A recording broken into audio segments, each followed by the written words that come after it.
ఆత్మీయ బంధువులకు నమస్కారము. మనం ఇవాళ బాబూజీ మహారాజు గారి సత్యోదయం అనేటువంటి పుస్తకంలోని ఆత్మ సమర్పణము అనేటువంటి అధ్యాయంలోని మరికొన్ని విషయాల్ని తెలుసుకుందాం.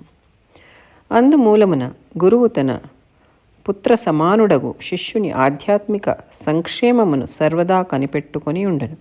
శిష్యుని ఎడల గురువుకు గల మాతృవాత్సల్య పూరిత సాన్నిహిత్యము వలననే అతని ఆధ్యాత్మిక జననీయకు గురువునకు అత్యంత సన్నిహితుడయ్యున్న పరమపిత యొక్క కృప ఆ శిష్యుని వంక ప్రసారితమగును. తల్లి ప్రేమ అందరికనూ తెలియను, కానీ ప్రజలు గురుని ప్రేమను కొలదిగా మాత్రం ఎరుగుదురు, దేవుని ప్రేమనంతకంటే తక్కువగా ఎరుగుదురు.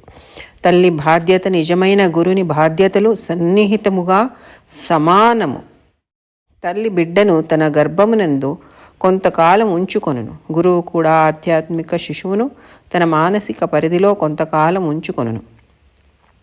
ఈ కాల వ్యవధిలో శిష్యుడు గర్భములోని శిశువు వలనే గురువు నుండి శక్తిని గ్రోలి గురుని ఆధ్యాత్మిక యోచనా తరంగముల నుండి పోషణను గ్రహించును. కాలము పరిణితి చెందినప్పుడు అతడి దివ్యలోకమున ఉద్భవించును. అటుపై అతని స్వీయ ఆధ్యాత్మిక జీవనము ఆరంభమగును. శిష్యుడు తన సర్వస్వమును గురువునకు సమర్పించి వారి మానసికావరణమున ప్రవేశించినచో అతనిని దివ్యలోకమున ప్రవేశపెట్టుటకు 7 మాసములే పట్టును. కానీ ఈ క్రమము సాధారణముగా చాలా కాలం ఆలస్యము కావింపబడును. ఏలైనా శిష్యుడు గురుని మానసికావరణములోనున్నప్పుడు తన స్వీయాలోచనలను అనుభూతులను వదలకనట్లే ఉంచుకొనును. ఇట్లు గురుని స్థానము తల్లి స్థానము వంటిదే అని మనము గమనింతు. గురువును ఆధ్యాత్మిక జననిగా భావించుట మన యందు ఆధ్యాత్మిక జీవనమునకు ముఖ్యాంశములకు భక్తి, ప్రేమ ప్రవృత్తులను పెంపొందించును. మహర్షులు శిష్యులను మన్మతులు, గురుమతులు అని 2 ముఖ్య వర్గములుగా విభజించిరి. తొలి వర్గమునకు చెందిన వారు ప్రాపంచిక దుఃఖము నుండి విడుదల, సంపదల వంటి ఏదో ఒక ప్రాపంచిక లాభము దృష్టిలో నుంచుకొని గురుని యొద్దకు వచ్చువారు. వారి కోరికలు నెరవేరున ఆశయున్నంత వరకే వారాతనికి విధేయులయ్యుందురు. ఈ విషయమున నిరాశాహతులైనచో వారు వదిలిపోవుదురు. అట్టి శిష్యుల విషయమున నమ్రత విధేయతల ప్రశ్నయే ఉదయించదు. శరణాగతి మాట చెప్పనేల. గురుమతులనబడు శిష్యులు గురుని ఆజ్ఞలనన్ని విషయములందునూ తలదాల్చి అన్ని విధముల వారి ఇచ్ఛకు విధేయులై ఉండజూతురు. విధేయత నమ్రతతో మొదలగును. ఆధ్యాత్మికముగా మహోన్నత స్థితుల సాధించిన గురుని మహోత్కృష్ట శక్తులచే గాఢముగా ముగ్ధుల మైతిమేని మన అంతరంగమున వారి ఆజ్ఞల శిరసావహించుటకు సమ్మతింతుం. కానీ తరచుగా ఆ ప్రభావము మనము వారి ఎదుటనున్నప్పుడే ఉండును. దూరముగానున్నప్పుడు మనము వారిని గూర్చి తలంపము. కొంతకాలము వారిని పలుమార్లు కలిసి కొనుచుండినట్లయిన మనకు ఆ మహాత్మునితో సాన్నిహిత్యము కలుగును. వారి సర్వోత్కృష్టత మన హృదయముపై పాదుకొన మొదలిడును. ఆధ్యాత్మిక పురోగతికి సంబంధించిన అన్ని విషయములందునూ మనము వారిని మన మార్గదర్శకులుగా చేసుకుందుము. తత్ఫలితముగా వారిని మనము తరచు జ్ఞాపకము చేసుకుందుము. వారి సమున్నత సామర్థ్యమును గూర్చి మనకు సంపూర్ణముగా నమ్మిక ఏర్పడినప్పుడే యథార్థముగా మన విధేయత ఆరంభమగును. మనమట్లు విధేయత కలిగి నిర్దేశించినట్లు సాధన ఉనర్తుము. మన చేతలచే వారిని తృప్తిపరచజూతుము. మంచి చెడుగుల తారతమ్య జ్ఞానము కూడా మన హృదయములో ప్రాముఖ్యము వహించనారంభించును. మనము చెడు నుండి దూరమగుటకు ఉత్సహింతుము. అందుమూలమున మనము సదాచార పద్ధతిని అవలంబించి ఉన్నత గురువును తృప్తిపరుప జూతుము. తదనంతర జన్మలోని దుఃఖముల నుండి రక్షితులు కాగోరుదుము. కాన ఈ పద్ధతిని అవలంబించుట మన ముఖ్యోద్దేశము. నిర్ణయాధికారము మనకుండుట వలన మంచిగాని చెడుగాని మన చేతలకు మనమే బాధ్యులము. ఉన్నత దశకు చెందిన ఆత్మ సమర్పణమునందు వివేచనా శక్తి దాదాపు నశించి అభ్యాసి ప్రతి పనియో గురుని ఇచ్ఛగా తలచి చేయును.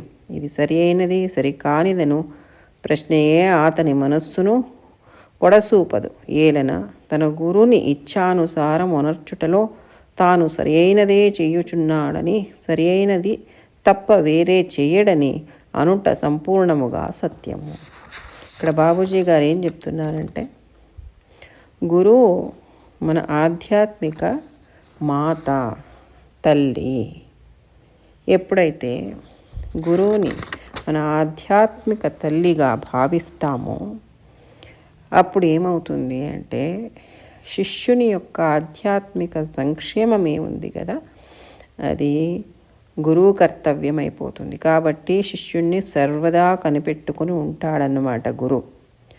శిష్యుని పట్ల ఏంటంటే గురువుకు గల మాతృవాత్సల్యము సాన్నిహిత్యం వల్లనే అతని ఆధ్యాత్మిక తల్లి అయినటువంటి గురువుకు అత్యంత సన్నిహితుడైనటువంటి పరమపిత అంటే భగవంతుడు, అతని కృప శిష్యుని వంక ప్రసారం అవుతుంది. అంటే గురువు వచ్చేసేసి భగవంతుడి యొక్క సాన్నిహిత్యము పొందినటువంటి వాడు. కాబట్టి మనము గురువు యొక్క సాన్నిహిత్యాన్ని ఎప్పుడైతే పొందుతామో మనకు ఆ భగవంతుడు సన్నిహితుడవుతాడు, అతని కృప మన లోపల ప్రవహిస్తుంది.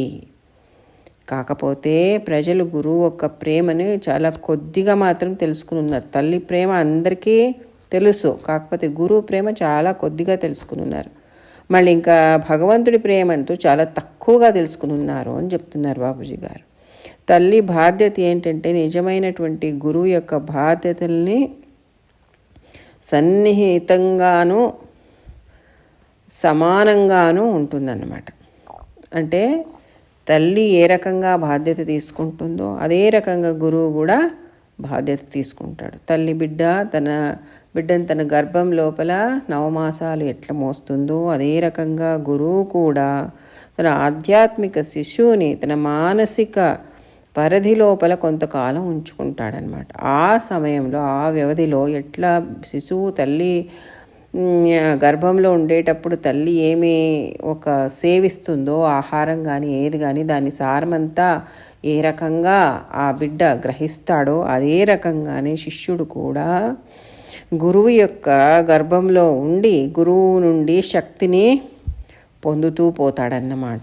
అంటే ఆధ్యాత్మిక యోచన తరంగాల నుండి పోషణను గ్రహిస్తూ వస్తాడనమాట. ఇది కాలం ఎప్పుడైతే పరిపూర్ణమవుతుందో, అది పరిణితి చెందుతుందో అప్పుడు శిష్యుని గురువు దివ్యలోకములోకి ఉద్భవించేటట్టుగా అంటే జన్మించేట్టుగా చేస్తాడనమాట. అది అయిన తర్వాత శిష్యుడు స్వయంగా తన స్వీయ ఆధ్యాత్మిక జీవితాన్ని ఆరంభిస్తాడు. శిష్యుడు తన సర్వస్వము గురువు అని ఎప్పుడైతే భావిస్తాడో, తనను తాను సమర్పించుకుంటాడో అప్పుడు గురువు యొక్క మానసిక ఆవరణాన్ని ప్రవేశించి ఈ దివ్యలోకానికి అడుగు పెట్టడానికి, ఇందులో జన్మించడానికి కేవలం 7 మాసాలు చాలు అని చెప్తారు బాబూజీ గారు. 7 నెలలు చాలని. కాకపోతే ఈ క్రమం సాధారణంగా చాలా ఆలస్యం అవుతుంది. ఎందుకు అంటే శిష్యుడు గురువు యొక్క మానసిక ఆవరణంలో ఉండేటప్పుడు తన స్వంత ఆలోచనలు పెట్టుకుని ఉంటాడన్నమాట. అంటే ఒక్క ఉదుటున ఎప్పుడైతే గురువు ఒక మానసిక వలయంలోకి వచ్చిన తర్వాత ఒకే ఉదుటున ఇంకా అక్కడ గెంతేసేయాలన్నమాట. అంటే డైవ్ చేసేసేయాలంట, అందులోపల మునిగిపోవాలి. ఇంకా నేను నాది అనేది పెట్టుకోకూడదు. అప్పుడైతే 7 నెలల లోపలే ఆ ఒక దివ్యలోకంలో జన్మించేదానికి సాధ్యం. కానీ ఇక్కడ ఏమవుతుంది అంటే నేను నాది సొంత ఆలోచనలు అన్నీ పెట్టుకుని ఉంటారు కాబట్టి ఆ ఒక పురోభివృద్ధి అనేది చాలా ఆలస్యం అవుతుందన్నమాట. ఇట్లు గురువు ఒక స్థానం ఏముంది కదా, తల్లి స్థానం వంటిది అని మనకు తెలిసి వస్తుందన్నమాట. ఎప్పుడు గురువుని ఆధ్యాత్మిక తల్లిగా భావిస్తామో మన లోపల ఆధ్యాత్మిక జీవనానికి ముఖ్యాంశములైనటువంటి భక్తి, ప్రేమ అనేటువంటి ప్రవృత్తులు మన లోపల పెంపొందిస్తాయన్నమాట. అంటే పెరుగుతాయి. మహర్షులు ఏం చెప్పారంటే శిష్యుల్ని 2 రకాలుగా విభజించినారన్నమాట. ఏంటంటే మన్మతులు, గురుమతులు అని. మన్మతులు అంటే ఏంటి అంటే వాళ్ళు ప్రాపంచికమైనటువంటి లాభాల్ని ఆశించో లేకపోతే ఆ దుఃఖాల నుంచి దూరంగా తీసుకెళ్ళాలి, విడుదల పొందాలి అనేటువంటి ఒక ఉద్దేశంతో గురువుని అనుసరిస్తారన్నమాట. గురువు దగ్గరికి వస్తారన్నమాట. వాళ్ళ కోరికలు నెరవేరేంత దాకా ఉంటారు. ఒకవేళ అవి నెరవేరట్లేదు అని ఎప్పుడైనా అనిపించింది అంటే గురువుని వదిలిపెట్టేసేసి వెళ్ళిపోతారన్నమాట. అటువంటి శిష్యుల విషయంలో ఏంటంటే నమ్రత విధేయతల ప్రశ్ననే ఉండదు. ఇంకా శరణాగతి మాట అనేది చాలా దూరం, అది అసలు అసాధ్యము అని చెప్తారు. గురుమతులు అనేటువంటి శిష్యులు గురువుని యొక్క ఆజ్ఞలన్నింటినీ విషయములను తలదాల్చి అన్ని విధములుగా, అంటే గురువు యొక్క ఆజ్ఞలు అన్ని విషయాలలోనూ దాన్ని శిరసావహిస్తూ అన్ని విధాలుగా గురువు యొక్క ఇచ్ఛకు విధేయులై ఉంటారన్నమాట. విధేయత నమ్రతతో వాళ్ళ ఒక ఆధ్యాత్మిక జీవితం మొదలవుతుందన్నమాట. ఆధ్యాత్మికంగా చాలా మహోన్నతమైనటువంటి స్థితులను సాధించినటువంటి గురువు మహోత్కృష్టమైనటువంటి శక్తులతో గాఢంగా, అంటే ఆ గురువు అంత పెద్ద స్థితిలో ఉన్నాడు అనేటువంటి దాన్ని మనము మనసులో తీసుకుని, అంటే ముగ్ధులైపోతాం. అతన్ని చూసి మంత్రముగ్ధులు అంటారు కదా, ఆ రకంగా అటువంటి గురువు నాకు దొరికినాడే అనేటువంటి భావన ఉంటుందన్నమాట. ఎప్పుడైతే అప్పుడు మన అంతరంగంలో ఏంటంటే ఆ గురువు యొక్క ఆజ్ఞ పరిపాలించాలా అనేటువంటి ఆలోచన వస్తుంది. అంతేకాకుండా మన మనస్సు కూడా దానికి సమ్మతిస్తుంది అన్నమాట. కానీ తరచుగా ఏంటంటే ఆ ప్రభావము మనము వాళ్ళ ఎదురుగా ఉన్నప్పుడు ఉంటుంది, కానీ మళ్ళీ వాళ్ళ నుంచి పక్కకు వచ్చినాక వెళ్ళిపోతుంది అనమాట, ఉండదని. దూరంగా ఉండేటప్పుడు మనం వాళ్ళని మర్చిపోతాం కూడా, చాలాసార్లు వాళ్ళ గురించి తలంచం కూడా. చూడండి ఎలా ఉంది.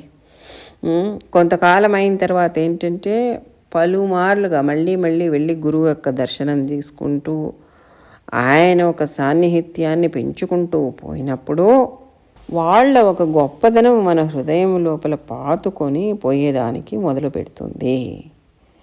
ఎప్పుడైతే ఆ రకంగా వాళ్ళ గురించి మన హృదయంలో భక్తి, గౌరవము, శ్రద్ధ, ప్రేమ పెరుగుతుందో ఆధ్యాత్మికమైనటువంటి పురోగతి చాలా శీఘ్రంగా జరుగుతుందన్నమాట. అన్ని విషయాలలో మనము వాళ్ళని, అంటే గురువు గారిని మార్గదర్శకులుగా తీసుకుంటాం. దాని ఫలితంగా ఏమైపోతుందంటే వాళ్ళని మనం తరచూ జ్ఞాపకం చేసుకుంటూ ఉంటామంటే స్మరణ చేస్తూ ఉంటామన్నమాట. వాళ్ళ ఒక సామర్థ్యం గురించి మనకు సంపూర్ణంగా నమ్మకం ఏర్పడినప్పుడు ఏమవుతుందంటే యథార్థంగా మనము మన విధేయతని చూపించేదానికి మొదలు పెడతాము. మనం ఆ రకంగా విధేయత కలిగి మనము గురువు ఏ రకంగా నిర్దేశిస్తాడో ఆ రకంగా సాధన చేసేదానికి మొదలు పెడతాం. మనము మన చేతలతో, మాటలతో, ఆలోచనతో అన్ని రీతిగా గురువుని తృప్తిపరిచేదానికి ప్రయత్నం చేస్తాం. మంచి చెడులు అనేటువంటి తారతమ్య జ్ఞానాన్ని కూడా మన హృదయంలో ప్రాముఖ్యతని వహిస్తామన్నమాట. అంటే ఇది చేస్తే మంచిగా, ఇది చేస్తే చెడా, ఇది సరినా, ఇది కాదా అనేటువంటి ఆలోచన వస్తూ ఉంటుందన్నమాట. మనము చెడు నుంచి చాలా దూరంగా ఉండేదానికి ప్రయత్నం చేస్తామన్నమాట. దానివల్ల ఏమంటే మనము సదాచార పద్ధతిని అవలంబించి ఉన్నత గురువుని తృప్తిపరిచేదానికి ప్రయత్నం చేస్తాం. అంటే మంచిగా ఉంటే సద్బుద్ధి, సత్ప్రవర్తన, సత్యవాణి, ఈ రకంగా అన్నీను మన ఒక రూపాన్నే మనము మార్చుకోదలుచుకుంటామన్నమాట. అంటే ఆ గురువు మెచ్చేటట్టుగా మన జీవితాన్ని మలుచుకుంటాం అన్నమాట. అయిన తర్వాత ఏమవుతుంది, ఈ జన్మలోపల మనము దుఃఖం నుంచి రక్షించేదానికి కాబట్టే మనము గురువుని ఆశ్రయించుకుంటాము. ఈ మార్గాన్ని మనము అవలంబించేదాని ఒక ముఖ్య ఉద్దేశమే అది. అంటే జన్మజన్మల ఈ దుఃఖ బంధనము నుండి మనల్ని మనము విడుదల గావించుకోవాలనే గురువు యొక్క ఆశ్రయానికి వస్తామన్నమాట. నిర్ణయం చేసేది, అధికారం మన చేతిలో పెట్టుకుంటాం కాబట్టి మంచి అని మనమే అంటాము, ఇది చెడు అని మనమే అంటాం. రెండిటి మధ్యలో మనం కొట్టుమిట్టాడతామన్నమాట. కాబట్టి మంచి జరిగితే సంతోషిస్తాము.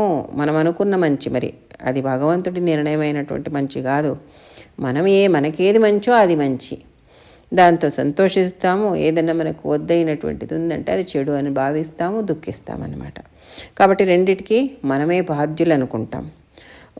అంతేకాకుండా ఉన్నతమైనటువంటి దశకు పోయినప్పుడు ఆత్మసమర్పణ అనే భావంతో ఏమవుతుంది, ఈ వివేచనా శక్తి అనేది పూర్తిగా లేకుండా అయిపోతుంది అనమాట. అంటే వివేచనా శక్తి అనేది ఉండదు.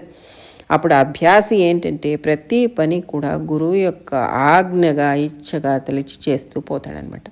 ఇది సరి అయిందా, ఇది కాదా అనే ప్రశ్ననే ఉండదు. అతని ఏ పనన్నా చేయని అది గురువు యొక్క ఆజ్ఞ, అతని ఇచ్ఛానుసారమే జరుగుతోంది కాబట్టి అది సరి అయింది. అంతేగాని సరైంది తప్ప వేరే ఏది చేయడానికి లేదు అనేటువంటి సంపూర్ణమైనటువంటి నమ్మకము గురువు పైన పెట్టి తను ఏం పని చేస్తున్నాడో అదంతా గురువు చేపిస్తున్నాడు కాబట్టి అది సరైంది అని ఒక సంపూర్ణమైనటువంటి సత్యాన్ని ఎరుక చేసుకుంటానన్నమాట. కాబట్టి మిత్రులారా, బాబూజీ మహారాజ్ గారు మనకు